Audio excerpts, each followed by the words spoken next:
जाए तो दोस्तों पैनाडोल का जो सबसे कॉमन साइड इफ़ेक्ट है, ये लीवर को बहुत जल्दी डैमेज करती है। यानी कि वो पेशेंट जो कि क्रोनिक लिवर डिजीज़ में मुब्तला है या हेपेटाइटिस की बीमारी में मुब्तला है तो लेकिन दोस्तों इसमें आपने ये ख्याल करना है कि आपने सबसे पहले मरीज़ की हिस्ट्री लेनी है। अगर वो हार्ट का पेशेंट है तो फिर आपने वो मेडिसिन जो कि COX-2 पाथवे एंजाइम को ब्लॉक करती हैं वो मेडिसिन नहीं देनी। अगर वो मैदे का मसला है तो फिर आपने उसे जो है COX-1 पाथवे एंजाइम वाली जो है मेडिसिन नहीं देनी। तो आपने उस चार्ट को भी फॉलो करना है। हेलो दोस्तों, अस्सलाम वालेकुम। Welcome to my YouTube channel doctor Numan Malik. दोस्तों आज का हमारा टॉपिक पेन किलर टैबलेट्स के साइड इफ़ेक्ट के बारे में है। क्योंकि दोस्तों सबसे ज़्यादा जो मेडिसिन यूज़ होती हैं वो यही पेन किलर टैबलेट्स ही होती हैं। चाहे वो सर के दर्द में आप इस्तेमाल करें, जिस्म के दर्द में इस्तेमाल ये किसी भी किस्म के दर्द में इस्तेमाल करें, बहुत से लोग पेन किलर टैबलेट्स को इस्तेमाल करते हैं और बहुत से लोग बगैर डॉक्टर के खुद ही से ही पेन किलर टैबलेट्स को इस्तेमाल करना शुरू करते हैं। मिसाल के तौर पर पैनाडोल टैबलेट्स जो है वो तकरीबन आपने भी कभी ना कभी ज़िंदगी में खुद से ही यूज़ की होगी, लेकिन इसके भी बहुत से साइड इफ़ेक्ट हैं। तो दोस्तों आज मैं तकरीबन तमाम की तमाम पेन किलर मेडिसिन के साइड इफ़ेक्ट के बारे में बताऊंगा और मैं ये भी बताऊंगा कि कौन सी मेडिसिन जो है इस पेशेंट के लिए या इस किस्म के मर्ज़ के लिए ठीक है। मिसाल के तौर पर अगर आप गुर्दे के, जिगर के, मैदे के या फिर दिल के पेशेंट हैं तो आप इस वीडियो को लाजमी देखिएगा, क्योंकि सबसे ज़्यादा जो इफ़ेक्ट होते हैं वो यही कैटेगरी के पेशेंट्स इन मेडिसिन से अफेक्ट होते हैं। तो दोस्तों ये मेरी वीडियो बहुत ही दिलचस्प होने वाली है, क्योंकि ये वीडियो दोस्तों मैंने बहुत ही मेहनत से और बहुत सी स्टडी करने के बाद, मुख्तलिफ पीडीएफ और बुक्स रीड करने के बाद बनाई है। तो दोस्तों इस वीडियो को एंड तक लाजमी देखिएगा और एंड पर अपने दोस्तों के साथ भी लाजमी शेयर कीजिएगा। दोस्तों अगर आप मेरे चैनल पर नए हैं तो मेरे चैनल को भी लाजमी तौर पर सब्सक्राइब कर लें और साथ में मौजूद बेल आइकन को भी दबा लें, ताकि मेरी इस तरह की आने वाली हर इंफॉर्मेटिव वीडियो सबसे पहले आप तक आसानी पहुंच सके। तो पेन किलर मेडिसिन के साइड इफ़ेक्ट ये यूजेस पढ़ने से पहले हम पेन किलर मेडिसिन की क्लासिफिकेशन को एक नज़र देख लेते हैं। तो बेसिकली दोस्तों पेन किलर मेडिसिन को दो ग्रुप में तकसीम किया गया, एक नारकोटिक यानी कि ओपियोइड ग्रुप में और दूसरा नॉन नारकोटिक यानी कि एनसेड ग्रुप में। बेसिकली जो ज़्यादातर हम मेडिसिन यूज़ करते हैं वो एनसेड ग्रुप से ही ताल्लुक़ रखती हैं, जैसे कि पैनाडोल, डिस्प्रिन, लोपेरिन या डिक्लोरान या ब्रूफिन वगैरह, ये सारी एनसेड ग्रुप से ही ताल्लुक़ रखती हैं। तो दूसरा दोस्तों इनको हम OTC ड्रग यानी कि ओवर द काउंटर ड्रग भी कहते हैं, जो कि बगैर डॉक्टर की प्रिस्क्रिप्शन के हमें मेडिकल स्टोर से या मार्केट से बआसानी मिल जाती है। और दूसरा दोस्तों नारकोटिक ग्रुप की मेडिसिन को हम प्रिस्क्राइब मेडिसिन कहते हैं, यानी कि ये ऐसी मेडिसिन होती हैं जो कि हमें डॉक्टर की एडवाइस के बगैर या डॉक्टर के प्रिस्क्रिप्शन के बगैर हमें मार्केट से नहीं मिलती, जैसे कि मोर्फिन होगी या हीरोइन होगी या ट्रेमाडोल वगैरह। ये सारी जो है नारकोटिक ग्रुप से ताल्लुक़ रखने वाली मेडिसिन हैं।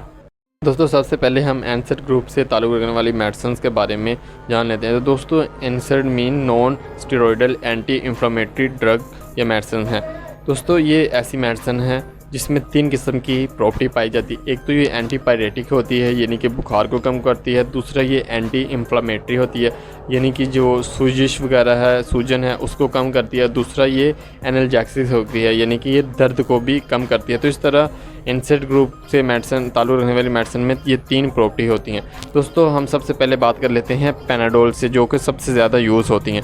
दोस्तों बेसिकली पैनाडोल टैबलेट्स को जो लोग बहुत ज़्यादा सेफ मानते हैं और इसको ख़ासकर प्रेगनेंसी में या वो माएँ जो अपने बच्चों को दूध पिलाती हैं वो बहुत ज़्यादा उनमें भी ये यूज़ करवा देते हैं। इसके अलावा छोटे बच्चों में भी सिरप की फॉर्म में जो पैनाडोल सिरप है या पैरासीटामोल है जो बहुत ज़्यादा यूज़ होता है। अगर दोस्तों इसकी डोज़ की बात की जाए तो 500 मिलीग्राम तक जो ये बुखार के लिए बहुत ज़रूरी, बुखार इससे कम हो जाता है। लेकिन दोस्तों अगर आप इसको पेन में यूज़ करना चाहते हैं तो आपको थोड़ी सी इसकी डोज़ बढ़ानी पड़ती है, यानी कि आपको 650 mg की मेडिसिन जो है दिन में 2 से 3 मरतबा खानी होती है, तो तभी ये जाके बुखार के साथ साथ आपकी पेन को भी कम करती है। तो बेसिकली दोस्तों जो पैरासीटामोल है इसको एक अलग कैटेगरी में भी तस्वर किया जाता है, क्योंकि ये इसमें सिर्फ 2 किस्म की खसूसियत पाई जाती है। एक ये एंटीपायरेटिक है, यानी बुखार को कम करती है। दूसरा ये एनाल्जेसिक है, इसमें जो है एंटी इंफ्लेमेटरी प्रॉपर्टी यानी कि सूजन को कम करने वाली प्रॉपर्टी नहीं है।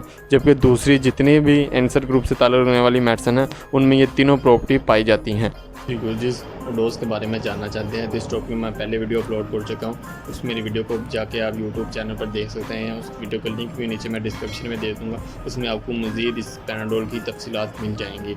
दोस्तों इसके साइड इफ़ेक्ट की बात की जाए तो दोस्तों पैनाडोल का जो सबसे कॉमन साइड इफ़ेक्ट है ये लीवर को बहुत जल्दी डैमेज करती है। यानी कि वो पेशेंट जो कि क्रोनिक लीवर डिजीज़ में मुब्तला है या हेपेटाइटिस की बीमारी में मुब्तला है तो वो पेशेंट इस मेडिसिन को यूज़ ना करें। आपको अगर किसी भी बीमारी का मुब्तला है तो आप कोशिश करें कि पैनाडोल को जो है अपने डॉक्टर की प्रिस्क्रिप्शन के बगैर ना यूज़ करें, क्योंकि ये लीवर।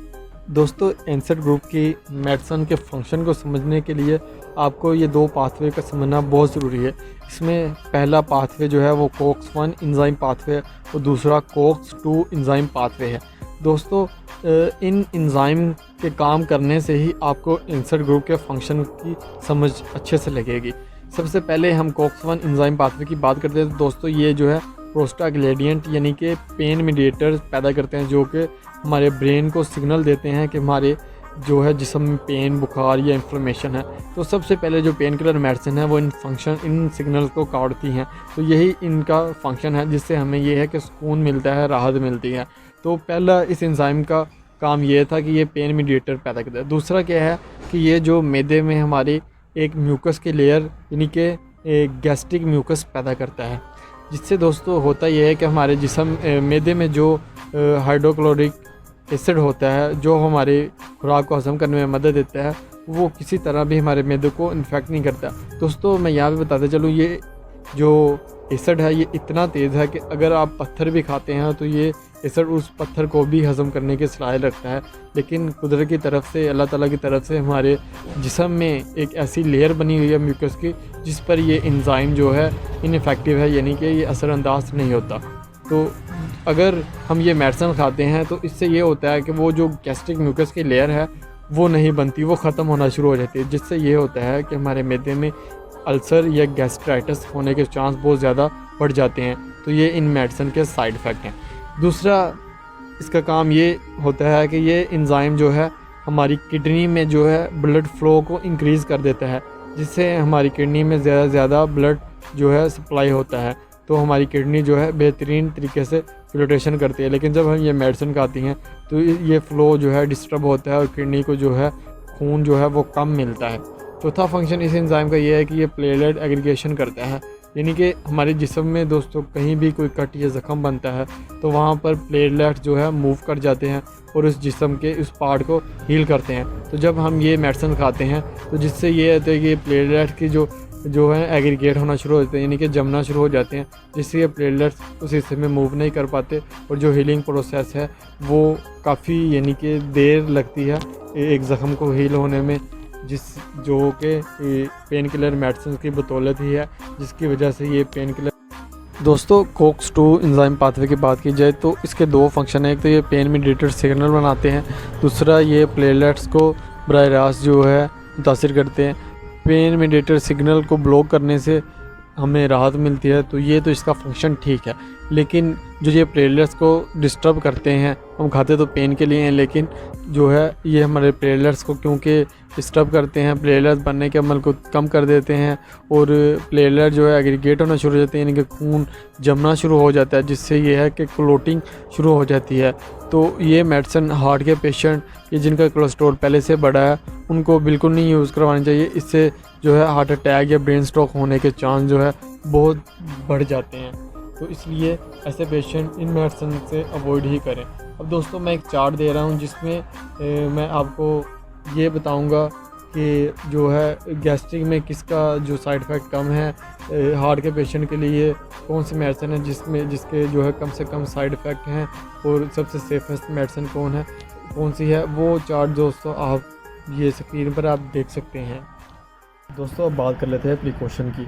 सबसे पहले तो दोस्तों आपने कोशिश करनी है कि टॉपिकल ट्रीटमेंट दें, कोई ऑइंटमेंट, कोई क्रीम या कोई जेल लगाएं मुतासरा हिस्से पर। अगर उससे आराम नहीं आ रहा तो फिर आप पैनाडोल की टैबलेट खाएं। अगर उससे भी आराम नहीं आ रहा तो फिर आप उसकी डोज़ बढ़ा सकते हैं। आप कितनी डोज़ बढ़ा सकते हैं, मैक्सिमम कितनी डोज़ खा सकते हैं पैनाडोल की, तो इस पर दोस्तों मैं पहले एक वीडियो अपलोड कर चुका हूँ, हम इस वीडियो को जाके देख सकते हैं। उसमें आपको डिटेल से डोजेज़ के बारे में सब इन्फॉर्मेशन मिल जाएगी। इसके अलावा दोस्तों मैं ये भी बताता चलूँ, ये पार्ट 2 वीडियो है। पार्ट 1 वीडियो मैं पहले ही अपलोड कर चुका हूँ जिसमें मैंने मुख्तलिफ यूजेस बताए हैं तकरीबन डिटेल में, तो आप मेरी उस वीडियो को भी जाके देख सकते हैं। और दोस्तों मैं पार्ट 3 वीडियो भी अपलोड करूँगा इसी टॉपिक के ऊपर जो कि पेन किलर के ऊपर होगा, जिसमें मैं ओपियोइड ग्रुप को भी डिस्क्राइब करूँगा। और उसके अलावा अगर आप कोई चीज़ पूछना चाहते हैं या कोई चीज़ आप ऐड करवाना चाहते हैं आप मुझे बता सकते हैं, मैं इस वीडियो में वो उस चीज़ को भी कवर करने की कोशिश करूँगा। दोस्तों सबसे पहले आप टॉपिकल ट्रीटमेंट दें, अगर उससे आराम ना आए फिर आप पैनाडोल दें, अगर पैनाडोल से भी आराम ना आए तो फिर आप एनसेड ग्रुप की मेडिसिन यूज़ करवा सकते हैं। लेकिन दोस्तों इसमें आपने ये ख्याल करना है कि आपने सबसे पहले मरीज़ की हिस्ट्री लेनी है। अगर वो हार्ट का पेशेंट है तो फिर आपने वो मेडिसिन जो कि COX-2 पाथवे एंजाइम को ब्लॉक करती हैं वो मेडिसिन नहीं देनी। अगर वो मैदे का मसला है तो फिर आपने उससे जो है COX-1 पाथवे, तो साथ में आपने मैदे का कैप्सूल लाजमी ऐड करना है ताकि उसको गैस्ट्राइटिस, अल्सर या गैस वगैरह का कोई मसला ना बने।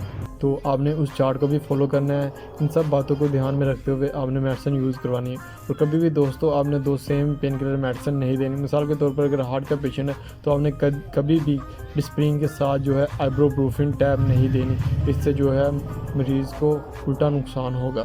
तो आपने कभी भी 2 सेम ग्रुप की मेडिसिन भी आपस में कम्बिनेशन में यूज़ नहीं करवानी। दोस्तों इन सब बातों को फॉलो करेंगे तो इंशाल्लाह आपको बेहतर रिज़ल्ट मिलेंगे और मरीज़ की सेफ्टी का जो है वो भी यकीनी होगी। दोस्तों मुझे उम्मीद है कि आपको आज की ये मेरी वीडियो पसंद आई होगी। दोस्तों अगर आपको ये वीडियो पसंद आई है तो इस वीडियो को अपने दोस्तों के साथ शेयर करें और मेरे चैनल को भी सब्सक्राइब कर लें। और मज़ीद इस तरह की इंफॉर्मेटिव वीडियो सबसे पहले देखने के लिए साथ में मौजूद बेल आइकन को भी दबा लें ताकि मेरी बर वक्त वीडियो सबसे पहले आप तक आसानी पहुँच सके। थैंक्स फॉर वॉचिंग दोस्तों, अल्लाह हाफिज़।